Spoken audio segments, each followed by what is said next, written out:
Behind the Cape. I want to start off with this Street Fighter cast for this reboot that they're working on.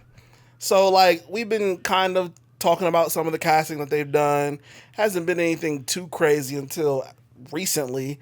50 Cent as Balrog, and Andrew Schulz gets a role in this thing. No. I don't know if I want to see this Schulz movie. got cast in it? Andrew Schulz is casted in it. No. It's starting to ruin it for me. It's like, I don't know if I want to see this movie anymore. We was like Roman Reigns, Jason Momoa. We got Curtis Jackson in that thing. But where the hell is Andrew Schulz in here? And for what reason? Now, I've seen tweets saying that the character, I'm not, like, I know Ken and Ryu and some of those characters, but, like, I'm not deep into the lore, I guess, of Street Fighter. But they say that the character is supposed to be, like, a somewhat comical guy. That still doesn't mean I want Andrew Schulz. A somewhat comical guy. You can have so many other people than Andrew Schulz. Just saying. So, yeah, this casting kind of went over the cliff a little bit. Yeah, I mean, they're doing a lot. They're for sure doing a lot. I think the last casting before I seen them was for M. Bison. And I was like, oh, okay. I can see that. I don't think that they're going for really compelling acting in this movie. I mean, I think that's evident by the casting. So, as long as they get the spectacle down, it may be interesting. Who knows? Yeah. Maybe they'll catch fire. Yeah. Yeah. I mean, it's interesting enough. They got enough names in there to make people compelled. Yet the first teaser is impressive. The trailer follows up, with enough hype. It could go in there. I'm trying to get a good comparison. Like, even what did the first Mortal Kombat make? Not the first one back in the 90s. I mean, the most recent one? 2018 or 19, whenever that one came out. 84.4 million worldwide. What happened? But I think it's because it was also 84 on HBO Max. $84 million? I think more people watch it on HBO Max. Is that real? Jesus Christ. That's what I'm seeing here. Holy shit. But remember it came out, I think it came out on Max it did. At the same time. I'm still expecting it to make more than $84 million. Nah. Holy shit. I mean, that is pandemic time. It's pandemic. Right. It's pandemic. Right. But damn. So was Spider-Man No Way Home. True. So was Spider-Man No Way Home. So never mind. I don't think there is an app comparison.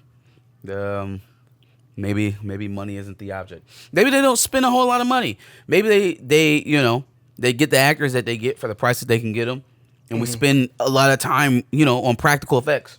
Yeah. We actually take 6 months out of the year before we start shooting, and we just train martial arts.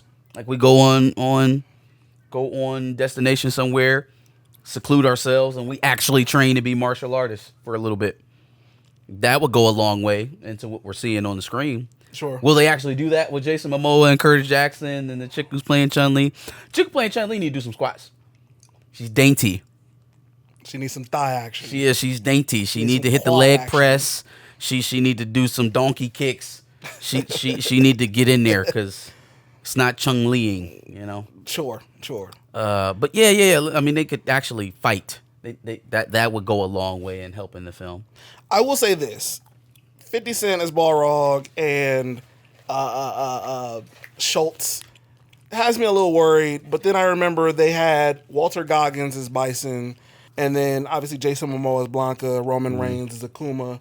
So I'm like, okay, they can make it work, but get Schultz the fuck up out of there. Then maybe I'll be okay with it. So we'll see. I'll hold my actual feelings about it once we start seeing trailers and stuff. Chi-Town says that cast sounds ass. Keep it a bean.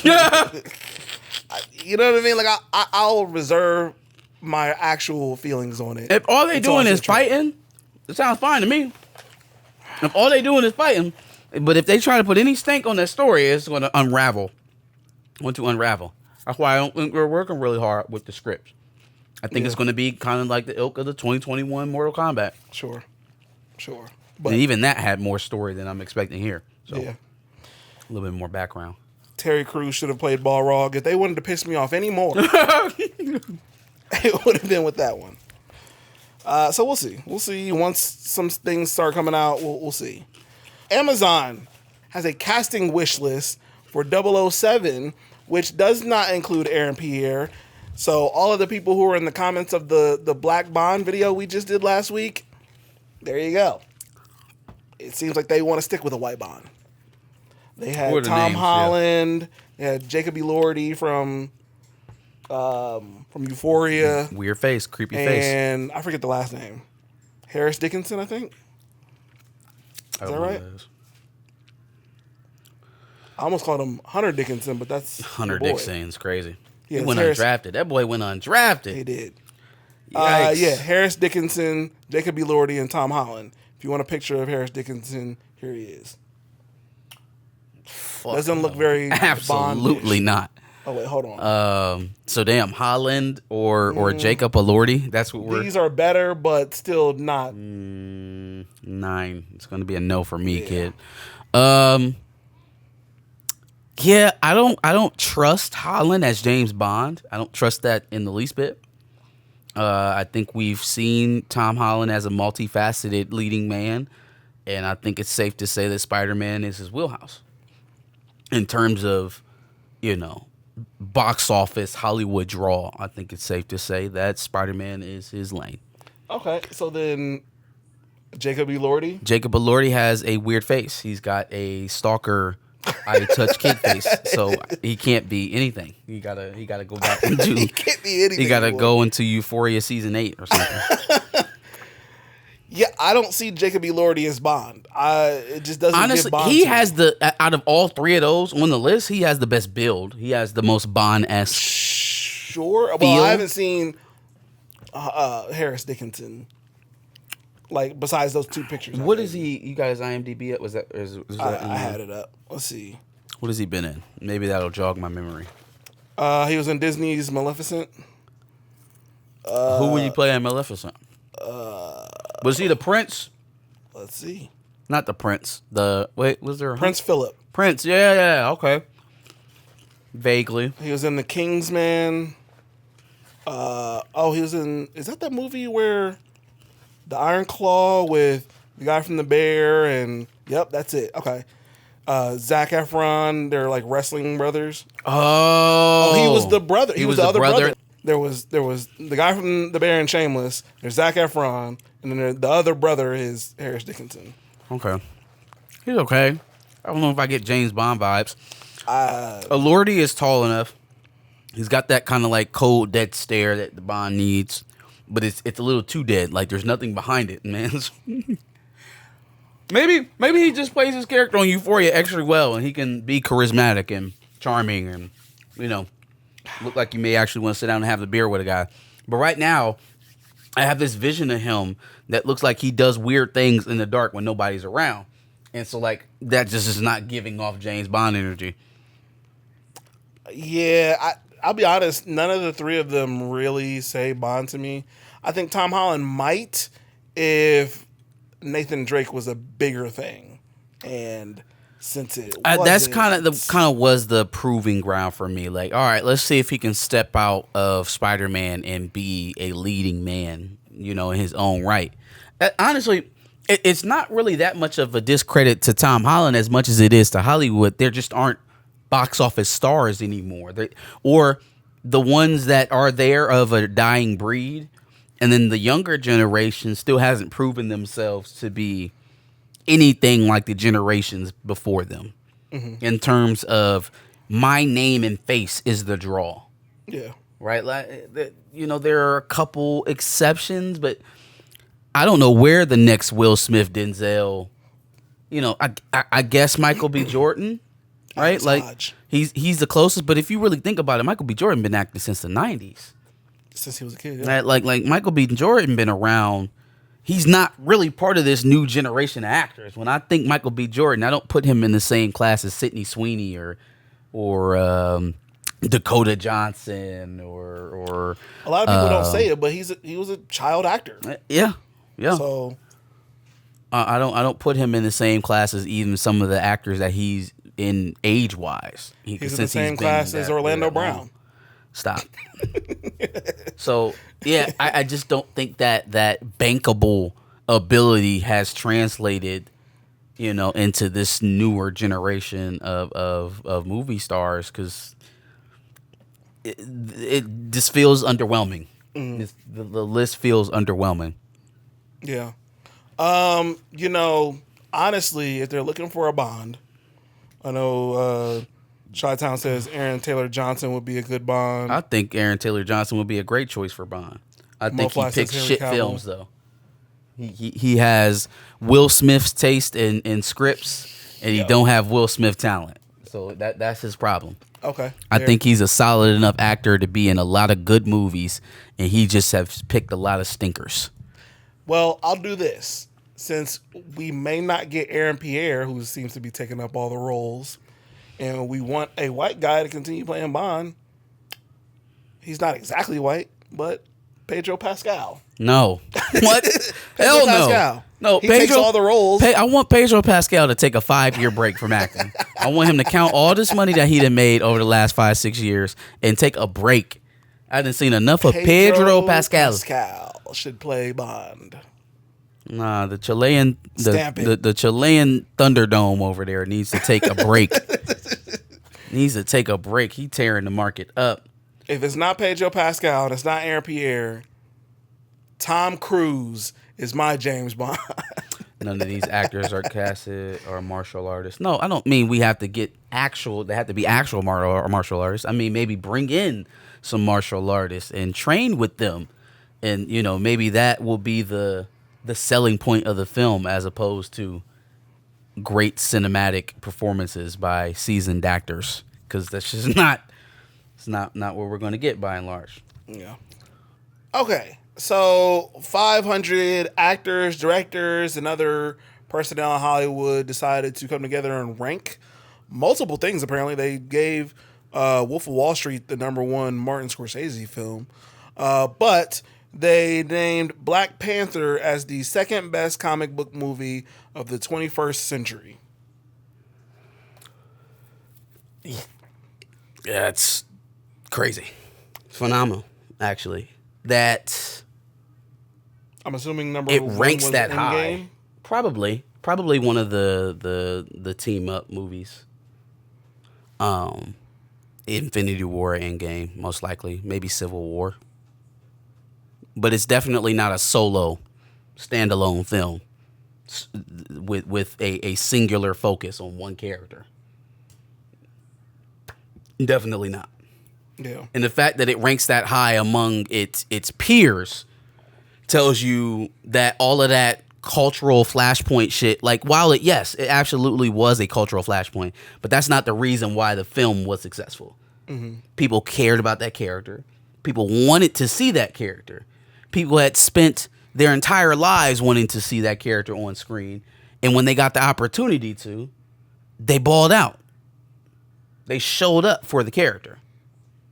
Right? The same way people show up for Batman, Superman, Spider-Man, all those other characters. They were presented a different option for once, and they blew it up. So it wasn't just a cultural flashpoint. Even the film's peers, their filmmaking peers in Hollywood, actors, directors, all of that, ranked it that high after the fact. After they got their own films and projects stomped out by it. Because it's not like they weren't competing against that film back in 2018. It just shows you that a film that's regarded that high, having a follow-up that came in so somberly, is a disservice to the IP, man. To have follow-ups or spin-offs to a project that is that highly regarded, that don't live up to that type of reputation, it is just doing a disservice to the IP. It is absolutely doing a disservice to the IP. You made that much money. People think it's that good. Reputation, like on the reputation side, like that is, you have to follow that up. You have to, and you have to treat it with care. Can't just be out here doing anything with the characters. And that's why. because it's that highly regarded, because it set the bar that high. It's not just a bunch of black people written out theaters, even though that is what happened. That ain't just, that's not the only reason why. Hollywood respected that movie. So I've been kind of looking and trying to see if I could find it. A lot of people keep saying The Dark Knight, but then I keep seeing some where Dark Knight is listed as way lower, so I don't know. But Get Out seems to be the #1 horror film of the 21st century, according to that same panel. Dope. That's dope. That is so dope. Again, I don't really know what the makeup is of the people that they compiled. 500 is a pretty wide base, I feel like, for a sample size. I imagine that we would know some of the names if we ever got our hands on the list. And they could have shielded out. Even with 500 people, you could still, zero it in as much as you can to fit your own ends. But, I mean, some of the results are very telling. So they would have to work very hard to get these results if they were trying to, I would feel like. What it is I guess it's just the best films of the 21st century. And so people keep kind of taking these stats. So they take the results and then just kind of like, well, this is the highest ranked Scorsese film, and this is the highest ranked comic book film. Okay. Yeah. I mean, that counts still to me. So I want to see what, let's see, is this the list? Top 10 is Parasite, Mulholland Drive, There Will Be Blood, In the Mood for Love, Moonlight at number 5, No Country for Old Men, Eternal Sunshine of the Spotless Mind, Get Out, Spirited Away, and number 10 is The Social Network. That's the top 10. Number 10 is The Social Network. That is crazy. People love that movie for some reason. That's why they're getting a number 2. I mean, I guess, but people hadn't seen that part of Zuckerberg, though. They didn't know that he basically stole the damn app. Right. They didn't know that he was fighting with his best friend over. They don't know anything about that. Yeah. They don't know about the twins from Harvard who had the other dating app that tried to sue him. Mm-hmm. I think it was compelling to see the veil kind of lifted up behind a guy that they just known as a dude with a bunch of money. Brandy and Monica are going on tour. Man, what a saga. Yeah. Like, you could make a movie off of this. Literally could make a movie off of this. Them both, two with like 15, 16-year-olds starting their career, them meeting up. The drama ensues, the beef, the rumors. And then we end the movie with the tour. With The Boy's Mind. Oh, we gotta have The Boy's Mind. That's what we gotta call the movie. The Boy's Mind. Yeah. You gotta, The Boy's Mind. Yeah, it works. I saw a clip of them. They were like being interviewed or whatever, or they were interviewing each other, I think. And Monica, it's out of context, but she called her sensitive. Call who sensitive? Called Brandy sensitive. Uh-oh. But she was saying it in a way that was like, we got to get through the tour now. No, she didn't say it in a bad way. She said it in a way that was like, you were the more like soft-spoken, shyer one. She called you soft, Brandy. She called you soft. No. Because Brandy told Monica, like, I like the fact that you were so outspoken and it gave me more confidence. So they were like bigging each other up. She called Monica, she basically called you ghetto. She called you ghetto, and then she called you soft, Brandy. Y'all got to fight. Monica thug, bro. I'm just... Gunica is going to come out here and fuck y'all up if y'all play on her name like that. So I'm just hoping that Brandy stays in her lane and just sings the songs. Man. That's what I'm saying. All right, let's cast a movie. We got to cast a biopic. Who plays Brandy? Coco. Damn, that was fast. Yep. Who plays Monica? Zendaya. No, shut up. Gotta be somebody who can sing. Zendaya I tried to come crazy. up with somebody like that quickly, and like the first like light skinned version was Zendaya, and I'm like, that's not a good choice, but I'm gonna say it. There's gotta be somebody who can sing, and I already got her. It's gonna be her breakout role. She's gonna be getting all the Hollywood roles after this. We should be their casting directors. We just put this together. Coco Jones as Brandy Norwood, and then Monica is going to be Chloe Bailey. Let's do it. Let's do it. Boy Is Mine in films. Done. Like, we can do this ourselves. One thing we got to do is cast Coco and Chloe Bailey. We there. Done. Coming out summer 2027. Look for it. The Boy Is Mine in film. It's happening. It is. And if it does happen, we said it first, so we have rights to it. You got to pay us for it. Yeah, we actually came up with it. So, like, now you got to pay us, and we want to shoot it. I think that's how that worked. Chloe too thick. Too thick to play Monica? Yeah. Go take a lap. But then that made me think, would Haley be in bad? No, fuck. No, we not. No. Anyways, back to Chloe. No, because Chloe is the goon of their situation. Haley acted enough. So it does have to be Chloe. She got enough acting going on. Okay. Nope. We're good. We're good. We all right. We good. We all right.